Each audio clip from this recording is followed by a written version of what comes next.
What's going on, everybody? Welcome to the Wind Down Wednesday edition of the Wrestling Junkies podcast. I'm Mr. Cincinnati, and I'm joined by the podcast dad, Choops. How you doing, buddy? Hair's looking fresh today. That's that Head and Shoulders, baby.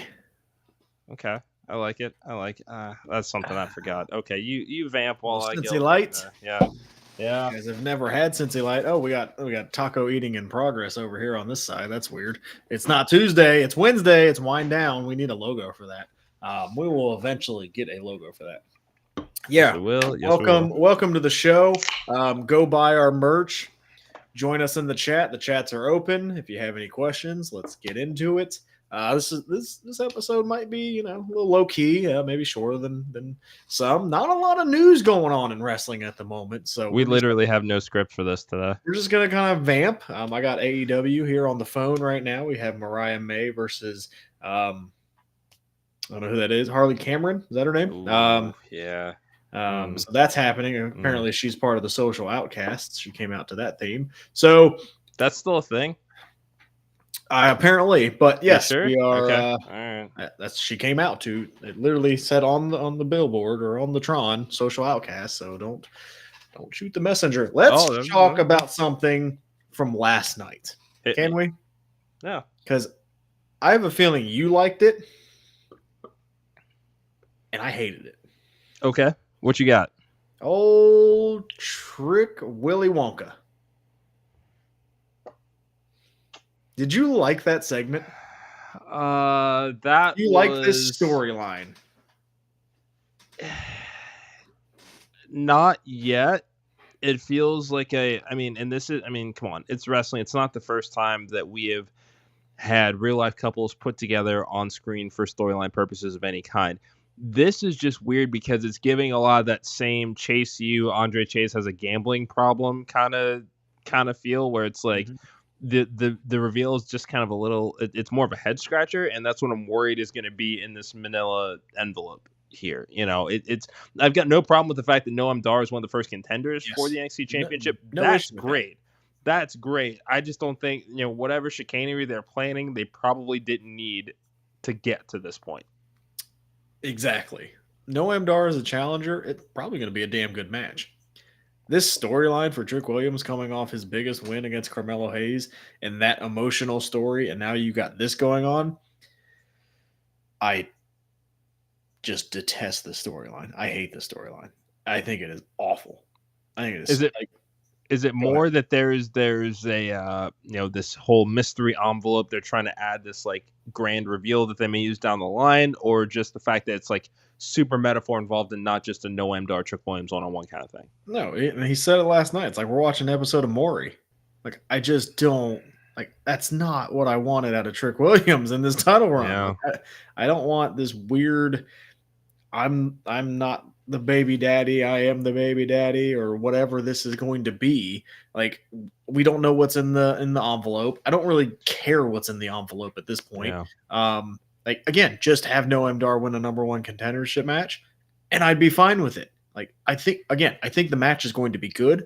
The storyline, I'm not here for it. I don't like it. I want Trick Williams to be kind of more of a serious champion, and this is just a bad way to start his reign. Yeah. I mean, because it's easy, he's over. He's got the whoop that trick chance. It's easy to say, okay, well, he can pull off being unserious as a champion because he kind of came in as the Jazzy Jeff to Melo's Fresh Prince, where there was that comedic relief that was needed in the doldrums of the 2.0 era. But this is a new era. I'm not sure if you've heard, but this is a new era, and I don't have my fitted hat, but I usually stay new era committed. So, are we doing that now? Is that a thing now? It's gonna have to be, because every time I hear the new era, this hair's gonna go away. That's the problem. Those luscious locks? Yeah, no, these aren't going anywhere. Don't you worry. Shout out to my son who has fantastic hair as well. You're welcome. He does have a good head of hair. I'll give you that. I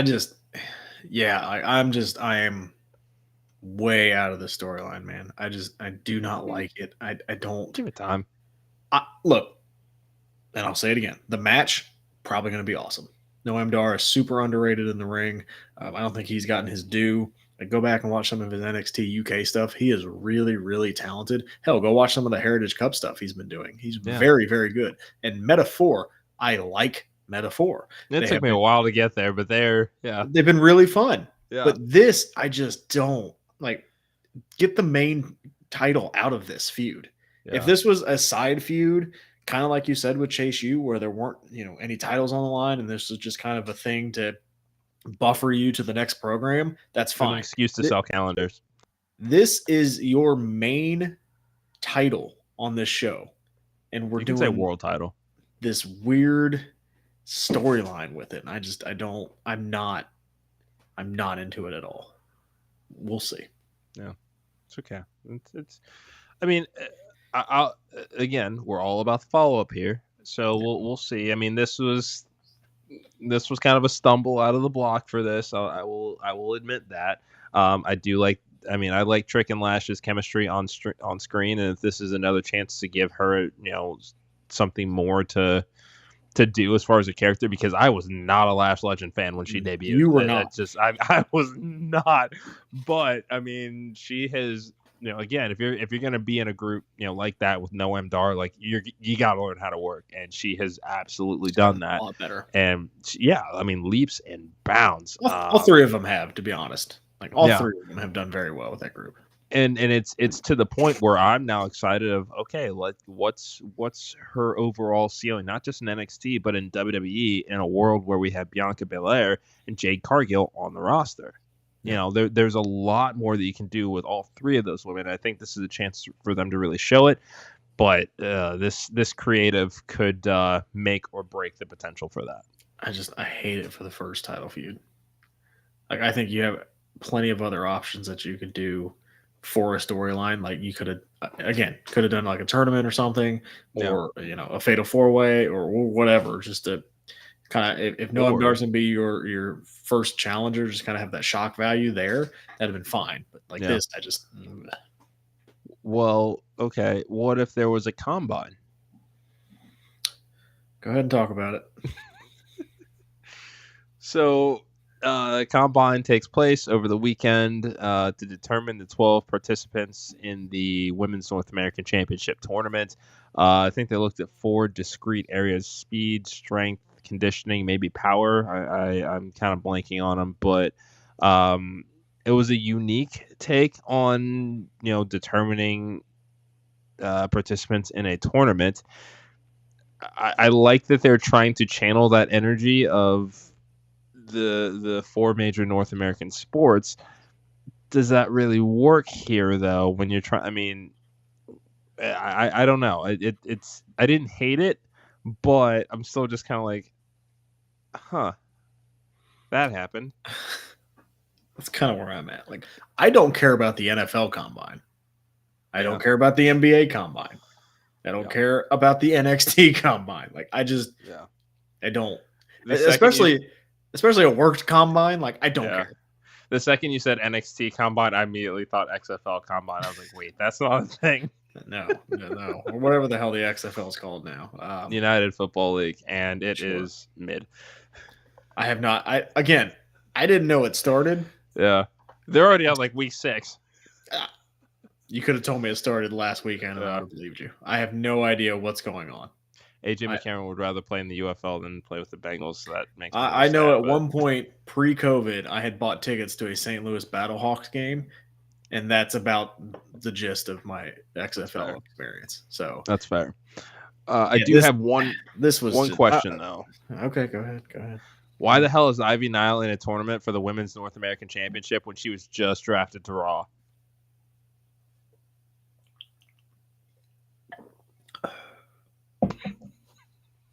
Because the brand split doesn't mean shit. That's why. There's our shirt. That's why. I mean, Chelsea Green was on NXT. Yeah. None of it makes Mother sense. In some circles. Sorry. None of it makes sense. It doesn't. So again, that's why when we talked about the draft, make me care. Make me care. Yeah. Because I don't. If you're not going to stick to it, I do not care.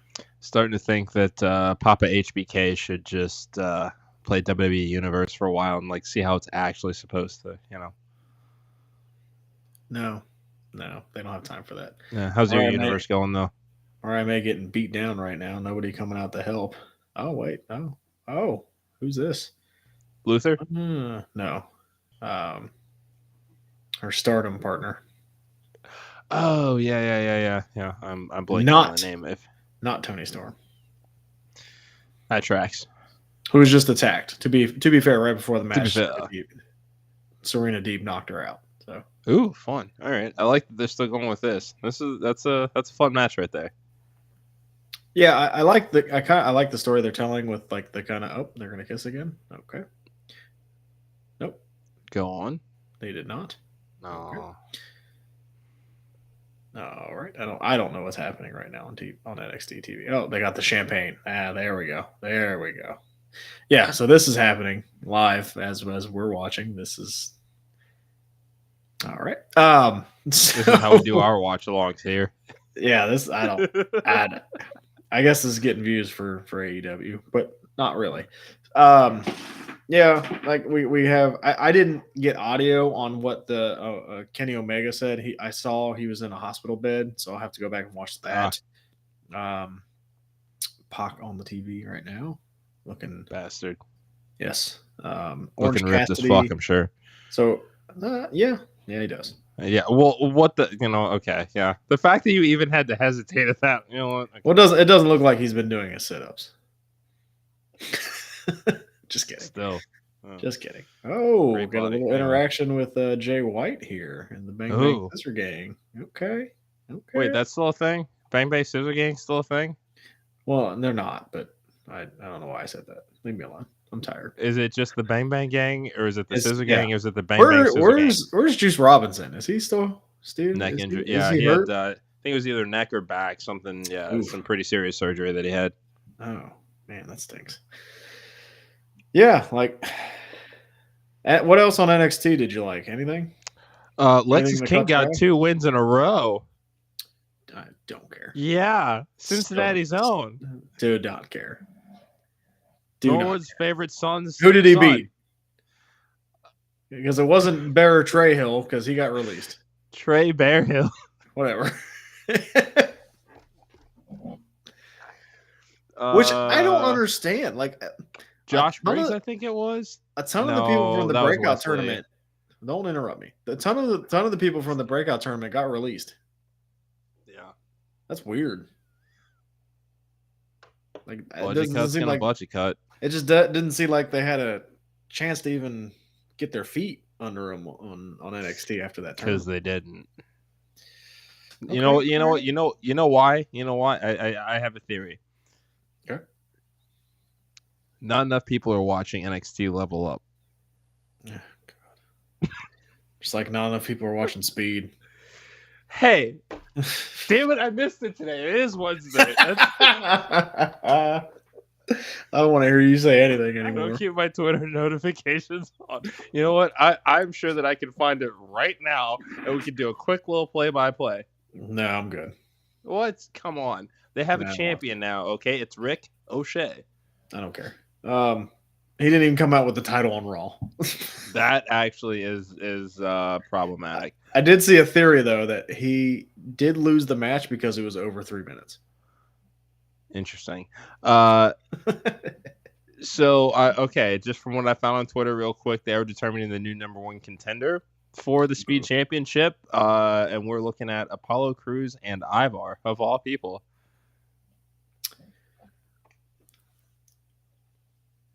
How's your Cincy Light?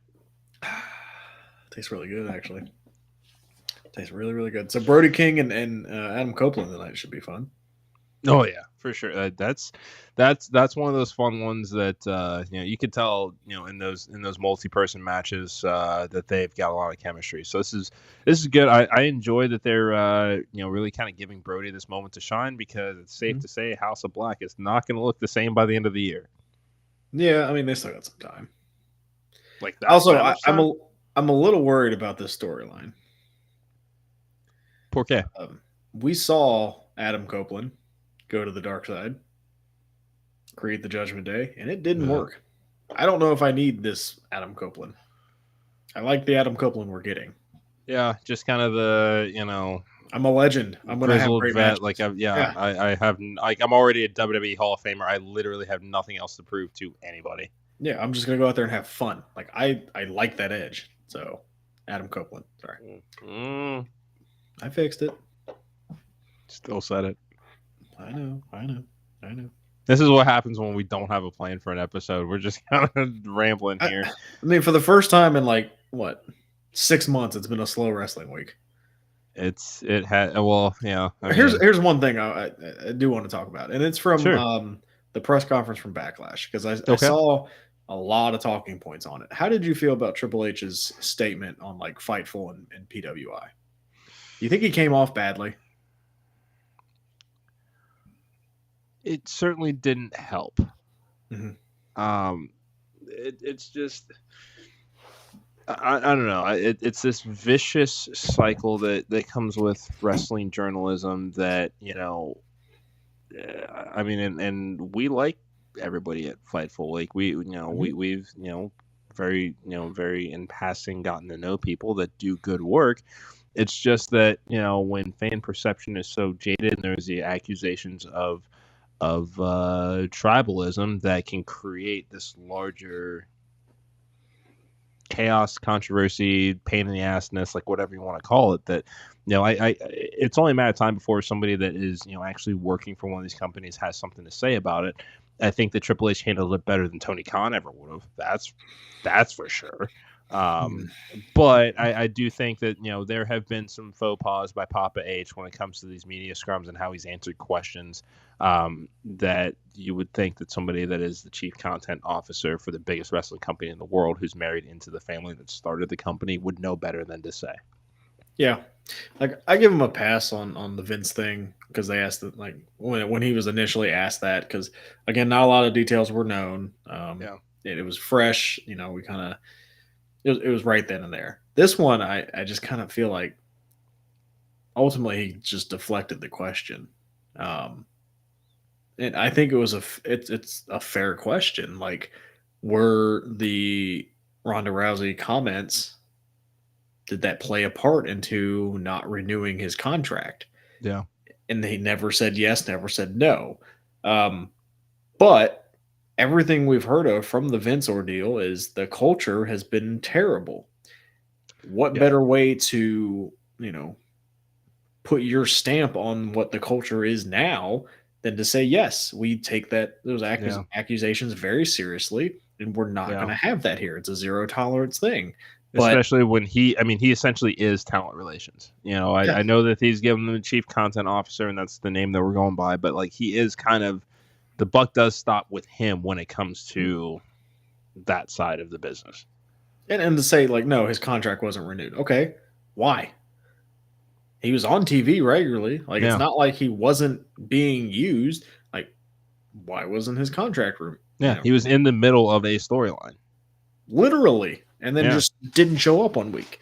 And, now you got other reports about Gulak, and, people have dug up some things that Cody had said once upon a time. And now it's just kind of like, oh, okay, this probably wasn't the nicest guy in the world. And again, Triple H could have just easily squashed that and gone, yes, that's not what this culture is going to be moving forward. Yeah. I think it was a missed opportunity. I saw that they sent Sean Ross Sapp some cheese from France. Did you see that? That I did not see. No. Yes. They sent him a nice little note and sent him some cheese. Whether that's tongue in cheek, I don't know. But it just, like, I don't know. I feel like that was a missed opportunity to really kind of put a stamp on what your WWE is going to be, what your company is going to be like. And it just, these press conferences, I got to figure out what they want from these press conferences. Like, they tout their numbers, and that's great, but we've had a couple of these hard questions, and they haven't really done well with them. So I mean, it kind of depends on what they want out of these now. Yeah, I think that it does kind of boil down to, it's just another piece of content. You know, that's just kind of it. They have 101 million YouTube subscribers. Like they are trying to do whatever they can to stay as relevant and deliver as much as they possibly can, and you know, repurpose their environments, atmospheres, and all of that into, you know, again, these media scrums that are just, again, starting to become the norm, and seeing, you know, that these are things that you'd see after any other sport. They're basically just trying to channel into that and capitalize off of that, you know, all the things that we see in the major four North American sports, and then also what we would see in the UFC as far as kickoffs, weigh-ins, things of that nature. It's just kind of whatever eyes that we can put on our product in the way that we want those eyes to view our product is what we're going to do. I mean, you can make a fair point for both companies. Like, some of it's come back to bite them. So AEW has a long history of press conferences that have been interesting. Like, Yeah. I don't know. Like, I don't know if we need them. Like, if you're not, I don't know. I just wanted to touch on that. And yeah, I mean, if it wouldn't, like, it's not like I notice one way or the other if they do or do not have them. No, I don't. Those are things I usually wait till the next day to watch. I don't even You know, watch that's just me, but yeah. Yeah, I mean, if something comes out that's newsworthy, then I'll do that. But I typically don't. Like, I don't need to spend an hour to hear WWE tout about their numbers. Like, I get it. You guys are making a lot of money. Cool. That's just me. Yeah. That's just me. It's for the Brandon Thurstons of the out. world. Yes, go follow him. Seems like he said something about the Oilers because we just got a sign that said "Let's go Oilers," so that's cool. Sure. Anything else you want? Anything else you want to talk about, or were we? Anything on the top of your mind, wrestling wise? Not immediately. And even if I do, I'll just save it for tomorrow. You know. That's fair. That's fair. We got anything big planned for tomorrow? I feel like that's a trick question. I think we do. That's a trick question. I think we do. I think, and you know, I know you.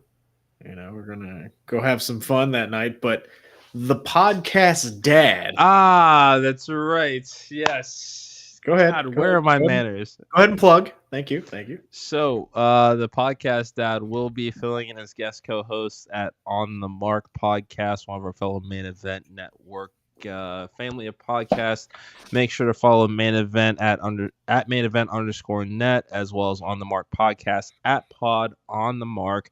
Tomorrow night, 8/7 Central. This is your first time where it's just you and Mr. OTM? I can't remember if you guys have. Okay. All right. Kyle, treat him right. Branching out. Cargo, okay? Branching out. You know, the podcast son, you know, taking a sick day. Don't worry. Daddy's home.